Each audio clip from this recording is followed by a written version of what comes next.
माँ जग जननी को स्वागत करुछि कासतंडी। प्रकृति परिवेश रे भरपूर आमर ही पृथ्वी केबे केबे आमको विभिन्न प्रकार रंग बेरंगर फूल सहित आश्चर्य ग्लाभरी फूल मध्य देखा मिलता है। आउ सेई फूल मानक मध्य अनन्य फूल हेउछि कासतंडी। पार्वण ऋतुर आरंभ में समुद्र मध्यर द्वीप परी सबुज गरगर धान क्षेत्र धरणी में धला रंगे फरफर हो उड़ुए कासतंडी। यह मुख्यतः ग्रामांचल कई कई चढ़ैया फूल कहते किंतु ए फूल जे सबु फूलठू भिन्न एवं देइथाय किछि सूचना। तेबे चषाकूलर चाष कार्य सहित दुर्गति नाशिनी माँ दुर्गा धरापृष्ठ को अवतरण करिवार देइथाय संकेत। तेबे आगरू लोक कथा रही आसीछि जे ए धला रंगर कासतंडी फूल फुटिबा पूर्वरु चाष कार्य शेष होइथाय। जदि फूल फुटिबा परे चाष कार्य करा जाय तेबे भल फसल अमल होई न थाए।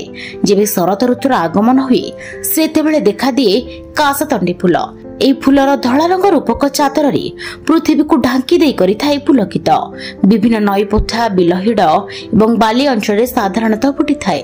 ଆଉ ଏହି ପୁଲକିତ ଦୃଶ୍ୟ ଦେଖି କବିଙ୍କ କଲମରୁ ବର୍ଣ୍ଣନା ହୋଇଥାଏ ପୃଥିବୀର ସେହି ସମୟର କିଛି ସ୍ମୃତି। ओडिशा 12 मासरे 13 पर्व गांठू सहर सबुआडे एबे हस खुशीर लहर।